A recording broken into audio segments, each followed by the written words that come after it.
So then, of course, the second one was David Grush, who said that he had spoken to people in the crash retrieval programs and spoken to people into the reverse engineering programs. But that was his admission. And finally was David Fravor, who was an ex-U.S. Navy commander. He's the one who was present during the Tic Tac recording. Yeah, he's also a pilot. Yeah, but he was one of the first witnesses to speak out back in 2017. Yeah. He also mentioned that this craft had jamming abilities, had ability to jam their signals. For me, I don't really like to get into theories. From what I know is that, yes, we have found ships, and yes, we have found bodies in those ships, and yes, they have been trying to reverse engineering them. That's all I can say for sure. There's so many theories that people build on from there, but I don't go into that. I just go into, these are the ones I know. And, maybe more will come out in the future. But the important thing is that they have lied. They have covered this thing up. That's what I'm talking about. So there's 3 things they have lied about, which hopefully they're going to admit soon. 1, they lied about the Apollo missions. 2, they lied and covered up the fact that they have alien crafts. And the third thing is that they lied about this free energy technology. Now, this is where I have a lot of stories which I need to tell. Let me just jump into that. A lot of people talk about the suppression of free energy going back to Nikola Tesla and the Wardenclyffe Tower. He was planning on a wireless global network where people could not have to plug in to the grid. And JP Morgan was like, no, I don't want that. I can't put a meter on it. I don't want it, he said. Right. But you see, I don't know if that is necessarily free energy or not, because he could just be using water turbines. The key point is generation. What's the generation system, not the power transmission system? This is why when people say hydrogen fuel is free energy, it's not, because it's simply an energy transmission or energy delivery system. The key point is what kind of generator does it use? When it comes to the suppression of free energy, this began in the year 1947. Now, what happened was there was an experiment called the Lamb shift, LAMB SHIFT, Lamb shift. Now, I have been studying this thing for a long time. The Lamb shift was just the beginning of it. What they did was that they were able to produce hydrogen with less energy than what is normally requires to produce hydrogen. And if you can produce hydrogen with less energy and convert it back to electricity, then you get more energy out than in. So this was discovered in 1947. And for so many years, I've been following this, really since 2000. What is this Lamb shift? And all that was available was the journal entry. This Lamb guy made a journal entry. And if you look at the journal entry, it said, this article is not available to the public. This was been hidden ever since 1947, that they were able to get more energy out than in from this hydrogen experiment. And that was just the beginning of it. But the interesting thing now is, now if you go to Wikipedia and you type Lamb shift, they've released it. Finally, after so many years, I've been trying to find out what is this Lamb shift ever since 2000. It's been kept quiet for as long as Roswell, and now it's suddenly appeared. I don't know if you ever watch Alien Scientist on YouTube. He's Jeremy Reese, his name is. He's got a YouTube channel called Alien Scientist, because he mentions this. Do you believe that that's a part of something more systemic? They've released this Lamb shift thing. Well, see, this is what I'm talking about. There's 3 confessions coming out. 1 is that we faked the Apollo missions. 2 is that we've been hiding these UFOs. And 3 is that we've been hiding these free energy technologies. Oh. You see, if you go to Wikipedia and you type lamb shift, it says that the reason there's an excess of energy is because of fluctuations in the vacuum energy field. It says vacuum energy fluctuations. This is the technical name they're giving to why is it possible to get more energy and out than in, is because vacuum energy fluctuations. This is the official language now. And the reason why that they released the lamb shift information is because the tokamak is about to be released. What you mean? It's about to be made to work properly? Right. Yeah, the hot nuclear fusion system, like with ITER, the Culham laboratories, things like that. Right. Let me just give a quick history of that, since I don't think we did that last time. So the first tokamak, the concept, was created in 1958 in Russia. In 1958, they created this idea of this tokamak, and they had written the physics behind it. And then in 1965, the Europeans poo-pooed on it. There's no free energy. That's not going to work. So it was poo-pooed in 1965. But then in 1968, the British actually sent a team of scientists to Russia to look at their tokamak progress. And then they said, well, this can't be ignored. There's too much going on there now. This can't be ignored. In 1968, they stopped poo-pooing on it. And then in 1974, many countries all over the whole world started trying to replicate the tokamak. And now this is interesting, is because 1974 is the same year where Stephen Hawking released his book, which talked about Hawking's radiation.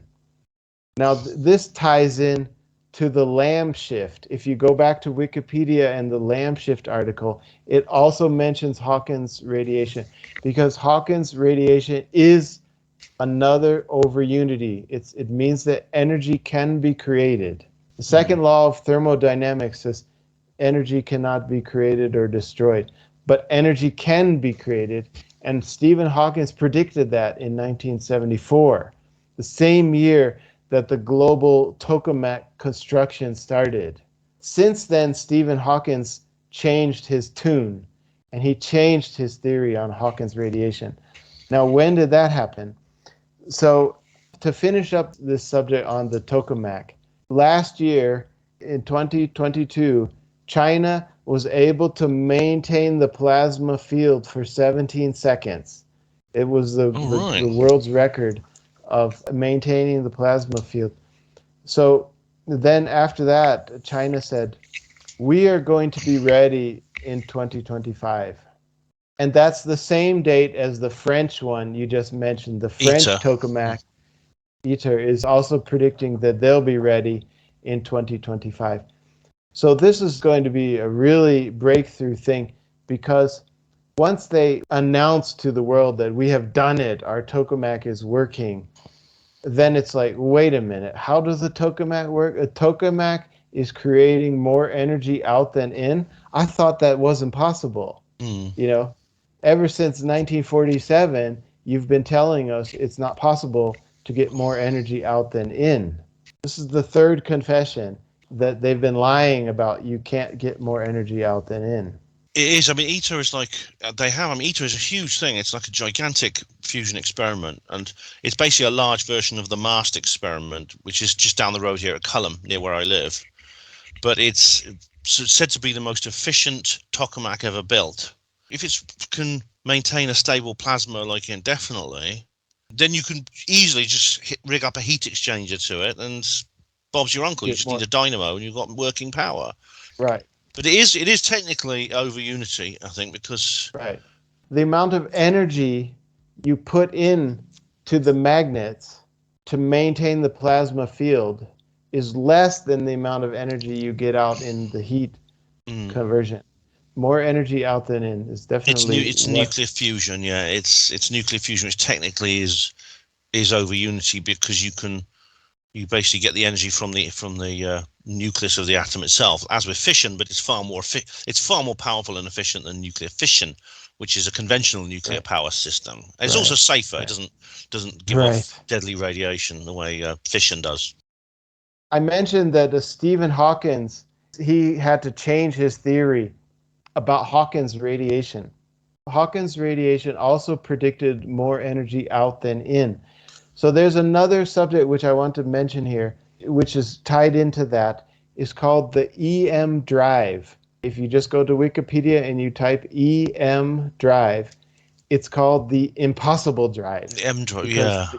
It's also over unity, more energy out than in. So let me just tell you the brief history of that really quick, because a lot of people don't know about it.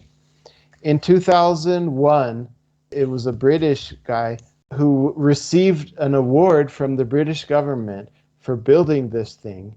And they gave him this money. They said, take your machine over to America and present it to them. That was in 2001. But in 2002, he started having heating problems. The thing was overheating. And then in 2006, he designed a water cooling system for it to try to keep it cool. And then finally, as soon as he did that, the New Scientist magazine published an article called the EM Drive, where the Scientist magazine was like, wow, this guy has created an amazing kind of EM drive, which is defying the laws of physics, more energy out than in. And then in 2008, China bought into it. They said, oh, we want to invest in that. And then in 2009, this British guy was allowed to demonstrate his machine to Boeing in America. Boeing, the major company. They said, okay, bring us your machine. So he brought them their machine. And then in 2012, Boeing made the official announcement that, yes, we have bought into this technology. We're researching it. In 2012, Boeing admitted that. In 2014, some NASA scientists tried to write a quantum mechanical theory of how this machine is working. 2014, NASA admitted that this is worth looking into. But as soon as NASA did that in 2015, then they started poo-pooing on it. So no, you can't get more energy out than in. So this is tied into why did Stephen Hawking have to change his Hawking's radiation? Because they had to poo-poo on that. Wait a minute. Don't tell the public the tokamak is real. Don't tell the public this EM drive is real. Don't tell the public about Hawking's radiation. So around this time, they had to start poo-pooing on all these over-unity devices. Even though the scientific magazine started poo-pooing on it in 2015, in 2016, NASA themselves admitted successful trials with this EM drive. Can I just point out, this reminds me very much of the cold fusion cover-up in 1989. It was the objection to it was purely theoretical. It seems it was like we don't know how it works, but the thing is, as long as you get the results, you can use it. It doesn't necessarily matter if you can't create a theoretical model to explain its function. As long as the function works, you can use it for practical purposes. Otherwise, if you waited forever, we'd be waiting forever, because there's still mysteries associated with electricity. And so it doesn't stop us using electricity all the time. Let's come back to the last little subject here. I want to finish telling some of my own personal stories here, because, I've been doing free energy research ever since 1999.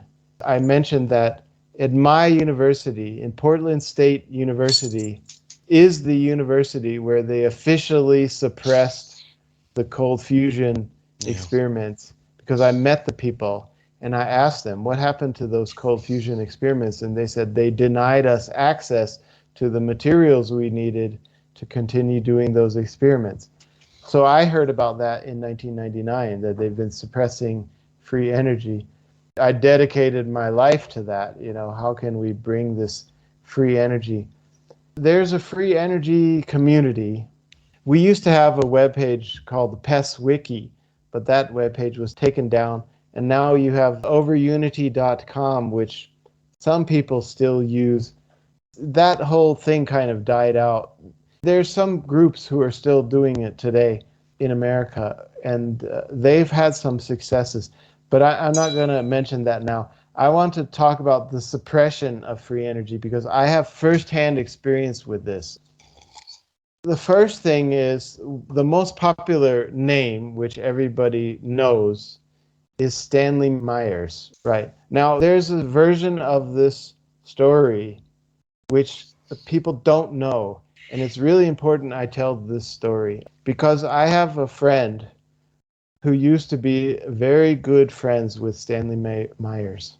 Now, what happened was in the 1980s, Stanley Myers was working with a team of scientists who were building a magnetic motor which was able to get more energy out than in. It was a pulse motor. They were sending pulses into the magnets, and they were pulling energy out of the magnets, and the amount of energy they were getting out was greater than the amount of energy putting in. Now, this took place in the 80s, and then what happened was, as soon as they did that, the U.S. Army came in and said, this machine belongs to us now, and we don't want you guys to talk about what you have done here. Now, Stanley Myers and one of my good friends was part of that team who built that magnetic motor in the 80s. Now, what happened was Stanley Myers was basically under contract not to talk about over Unity, and he broke that contract once he released his hydrogen car. That's why he was poisoned, you know. Now, there's a little bit more to this story. I might have mentioned this last time, but I have another friend who's a Hong Kong scientist. He wrote a mathematical paper about the theory of momentum of electromagnetic devices and how you can utilize the momentum of the spinning wheel to get more energy out than in. He wrote a mathematical paper about this back in the 90s, and then the U.S. Army read his paper, and they said, your paper describes this machine that we have here. So he was invited to America, and he was given access, and he saw the machine which my friend had built in the 80s. You know, he actually made a video of it. You've got some on your YouTube channel. Because you've got some demonstrations on your YouTube channel of this, I think. Yeah, that was a later prototype that he had personally built later in the 2000s. I met him, I think it was 2009, where he made a successful prototype. I made a video of that back then. So that was the same guy. So all these kind of stories, it's a small world, all these stories tie in, you know? Yeah. Anyway, let me tell you some other of my own personal stories here because people never heard these stories before. The second story is the Magna Coaster. This was a suppressed energy. So what happened was there was a Canadian guy, and he had done a similar thing where he had created a motor where he was sending pulses and he was able to get more energy out. And then my friend went to him and said, you know, you don't even need a spinning motor to do that. You can just use a permanent magnet and an electromagnet and get the same results. You can do it in a solid state object with no movement at all.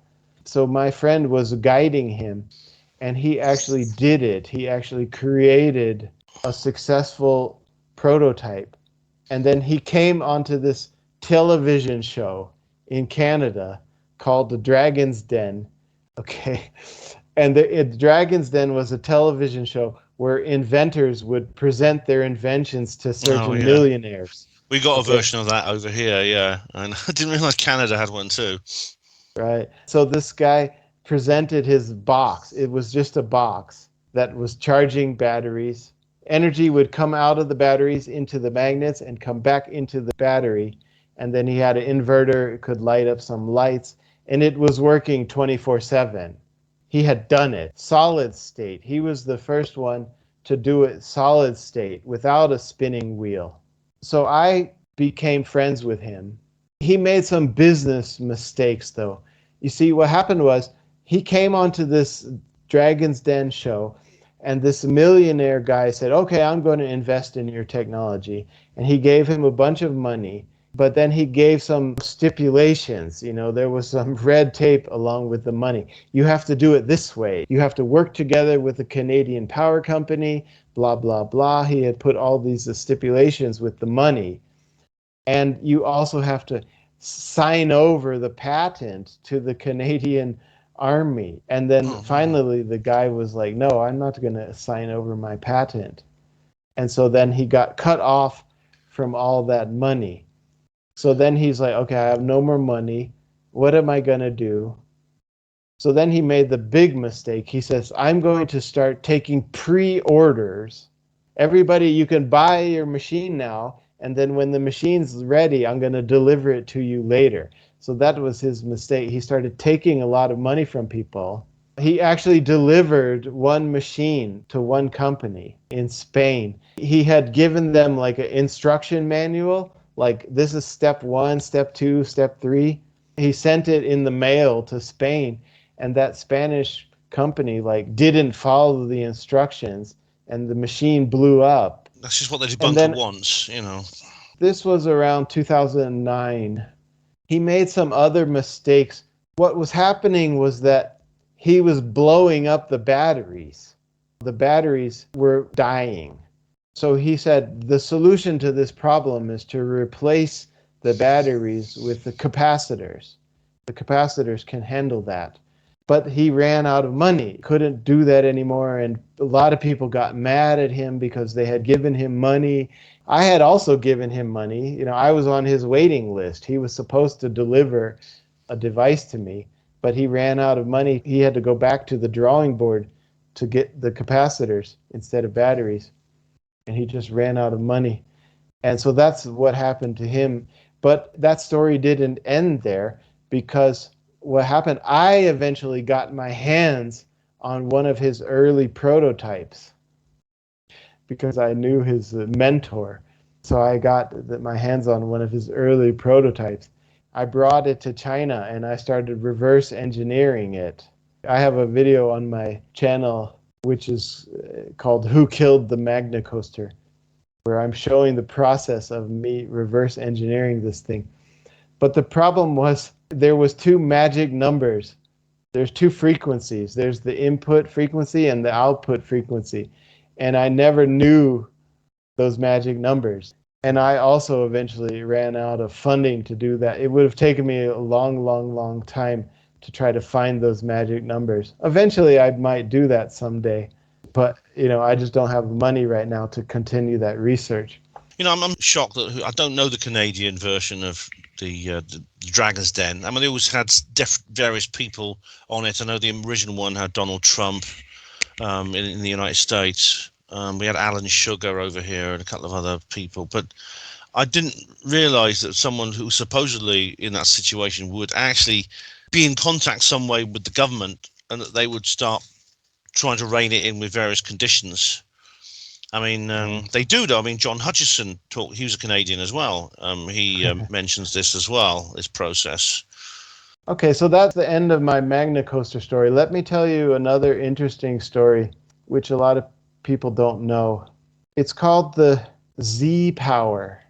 So I met the people from Z Power, and he told me his story. What happened was he had built this little thing which could light up a light bulb a long time ago, like back in the 80s. Let me tell the full story. What happened was, originally he was working on cancer cure. He was working on the Raymond Rife machine, and he built a Raymond Rife machine, and he started trying to cure cancer. But then he found that his Raymond Rife machine was putting out more energy than was coming in. So then he changed his thing. He says, I'm not going to focus on cancer cures anymore. That's like a no-no subject. If I start telling people I can cure cancer, they're going to kill me. So he started focusing on over unity machines. And he had made one back in the 80s. It was a solid state. There was no moving parts, and it could light up a light bulb.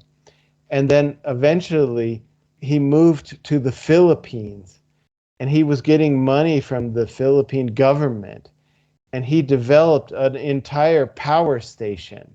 He was the world's first person to make a free energy power station. Now, his technology is the Nikola Tesla technology. The theory behind the Wardenclyffe Tower is that you can not only transmit wireless energy, but you can also pull in energy from the magnetosphere of the Earth. Yeah. He was the first guy to actually do it.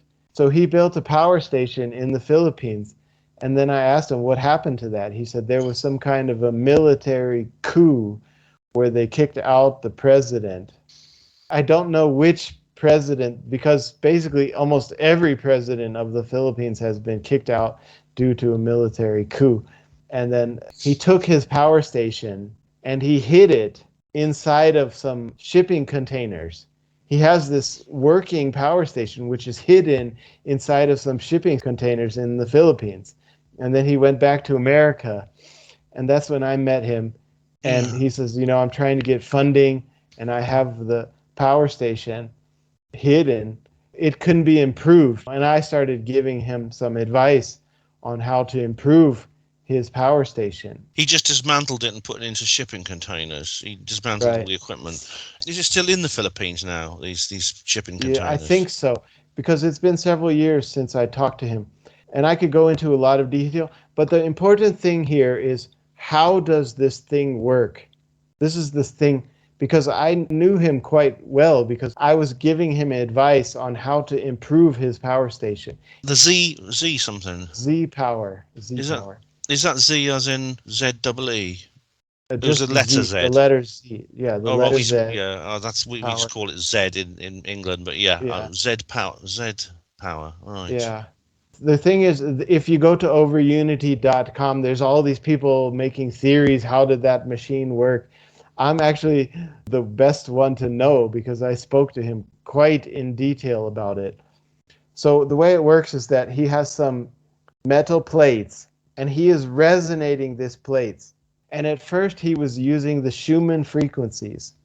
He was resonating these plates with the Schumann frequencies. He started noticing he could get more energy out than in. And then he started looking at the output, the frequencies he was getting out. And he says he found that if I just give double, triple, he started hitting it with extra frequencies. So he has not just one frequency coming into this plate. He could use his oscilloscope to find out what other frequencies this machine was asking for, and give those machine those frequencies, and then the output would increase more. And then he found the third set of frequencies, so he gave it those frequencies. So the machine was telling him what to do. It was like, give me this, and then I'll give you more. Give me this, I'll give you more. So that's the process of how he built it. This is what Tesla's dream was just to pull energy from the Earth's magnetosphere. And the machine will tell you what is the natural frequencies in order to increase the output. So this is the story of the Z power. I hope a lot of people will hear this story. I have a friend who's a NASA employee who works in the free energy department. Basically, NASA sends him out, go find some free energy devices and bring them back to NASA has a free energy department. They do, yes. They do? Oh.